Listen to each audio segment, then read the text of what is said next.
Rise for the Pledge of Allegiance. I pledge allegiance to the flag of the United States of America and to the republic for which it stands, one nation, under God, indivisible, with liberty and justice for all. At this time, it is our public input on agenda and non-agenda items. I welcome any members of the audience to speak at this time. Okay. All friendly faces. Yep. Except All right, for Otis. Mr. Camarello, you want to give your update? Thank you.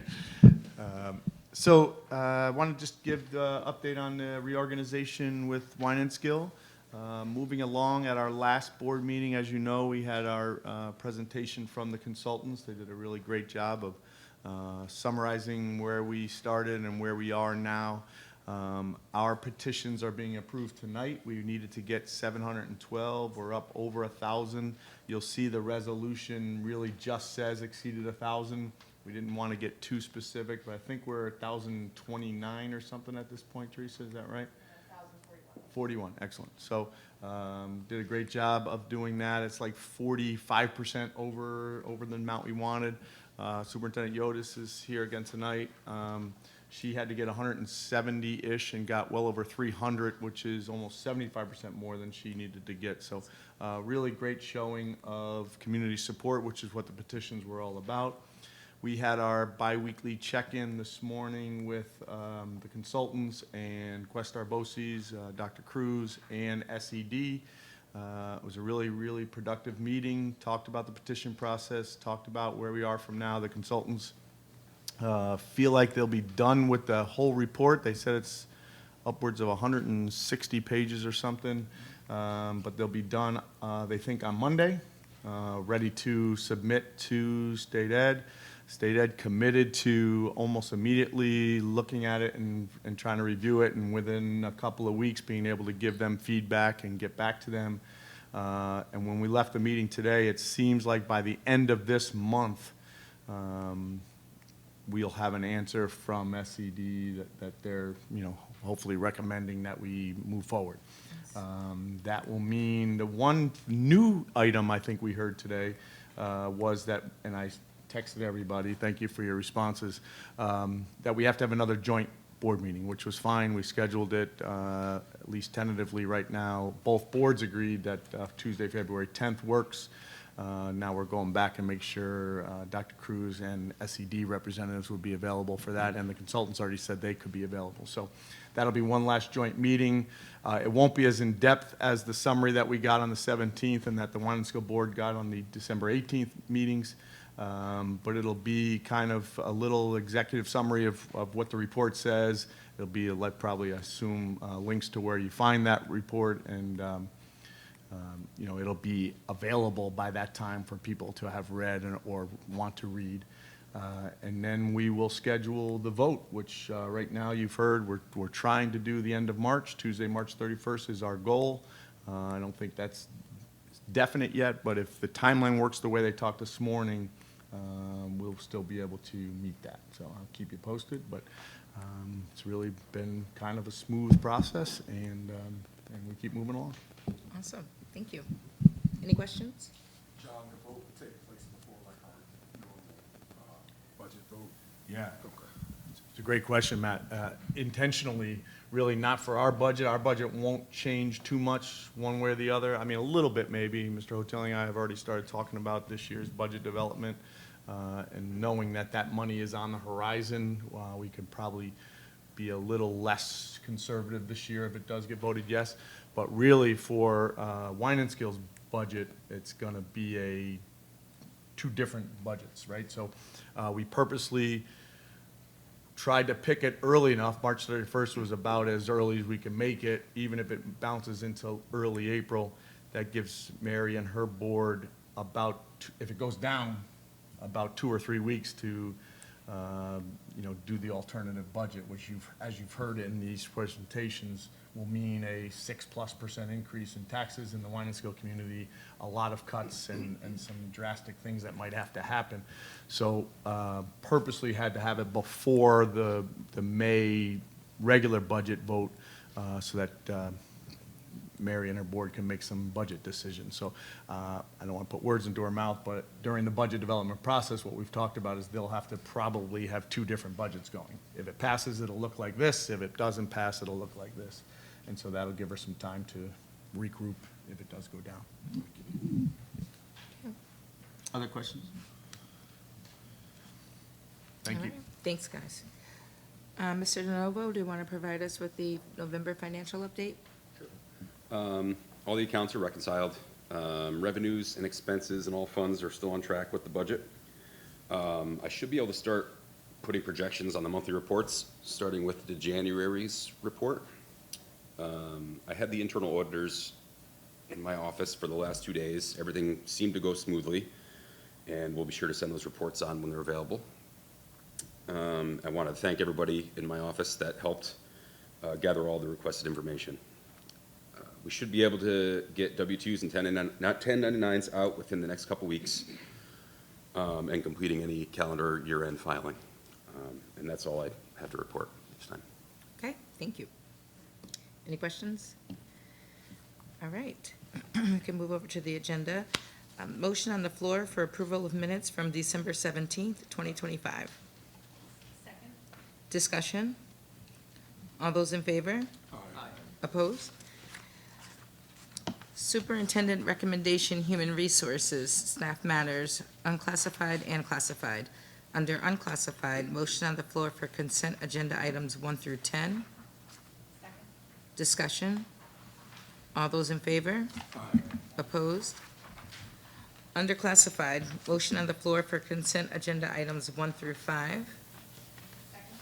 Discussion? All those in favor? Opposed?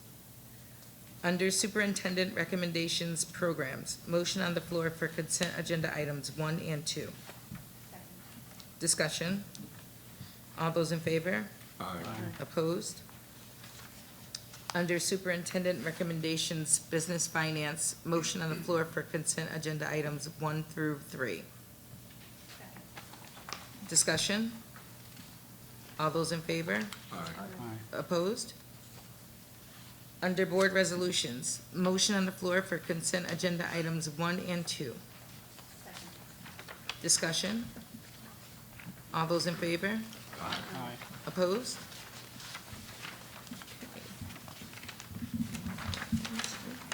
All right, for district announcements, all of our future Board of Ed meetings will be held here at 6 PM. The next one will be January 21st. We will have our Carroll Hill principal presentation, and then on February 4th, we will have our district budget discussion, and our state budget discussion will be presented by Assemblyman Mr. McDonald. Under Troy Triumphs, School 14 recently completed a Fresh Start Attendance Challenge, an initiative that successfully incentivized daily attendance through student choice. Qualifying students with 0 to 1 absences or tardies celebrated their work by choosing between a glow stick, dance party, or a movie and popcorn reward. These diverse options fostered a positive school culture where student presence is valued and celebrated. School 14 is proud of our students' efforts to be present and accounted for, and look forward to building on this momentum to further decrease chronic absenteeism. We should have a glow stick dance party as our next retreat. That'd be a good idea. Is this a monthly party that you guys are having? Okay. 3 times a year, okay. We'd have to invite Ann Rounds back for that. Oh, yeah. Junior Achievement will return to School 16 later this month, continuing a valued partnership that brings real-world learning into the classroom. Through engaging hands-on lessons, students will explore financial literacy, career readiness, and entrepreneurship, helping them build foundational skills and better understand how classroom learning connects to future opportunities. This Friday, students at School 18 will experience the Freestyle Connection, a dynamic assembly that combines freestyle BMX demonstrations with meaningful life lessons. The 40-minute presentation focuses on responsibility and courage, reinforcing character education themes introduced earlier this week. Through a mix of BMX stunts, storytelling, humor, and music, the program highlights positive decision-making, bicycle safety, healthy lifestyles, and perseverance. Very nice. School 18 will also host its annual talent show next Thursday at 5:30 in the school gym. The event invites students to showcase a wide range of talents, including music, dance, comedy, gymnastics, art, and more, celebrating creativity, confidence, and self-expression. The talent show is a collaborative effort supported by the School 18 PTA. It provides an opportunity for students to perform in a positive, supportive community setting. Your girls doing it? They're going, but they're not doing it. Yeah, neither's mine. All right, Mariana, do you want to give us some news on Troy High? Yes, thank you. The Troy High School Rocket League team qualified for the state championship after qualifying for the playoffs following their regular season performance and winning their matches in the first 2 rounds of playoffs. The regular season and the first 2 rounds of the playoffs are remote, as each team logs into their respective schools and teams compete against each other for the state championship, though the top 4 teams meet and compete in person, and the host site was Syracuse University's state-of-the-art gaming facility. The team lost in semifinals. For Troy High's door decorating contest, seniors Tiana Harris and Haley Guerin organized and promoted a holiday door decorating contest in December. The cost per door was $10 to enter. Over 32 doors participated with $400 raised. Over 490 students and faculty responded to the voting form, awarding a first, second, and third place winner. Tiana and Haley will be donating to the local Mohawk Humane Society. And for the boys varsity basketball team, they've improved to 6-0 on the season with a 59-54 win over LaSalle, remaining undefeated and earning a 7th state ranking in Class AA. Xavian Arroyo led all scorers with 22 points, while Kane Behan added 15 points, including the game-winning three-pointer. The team will face Cohoes on Friday. Very nice. All 3 of our teams beat LaSalle last night, just so we're clear. And the girls' worst. And the girls. All right, any questions? Anyone got anything? Okay, then motion on the floor to adjourn our meeting. All those in favor? Have a good night. Thank you.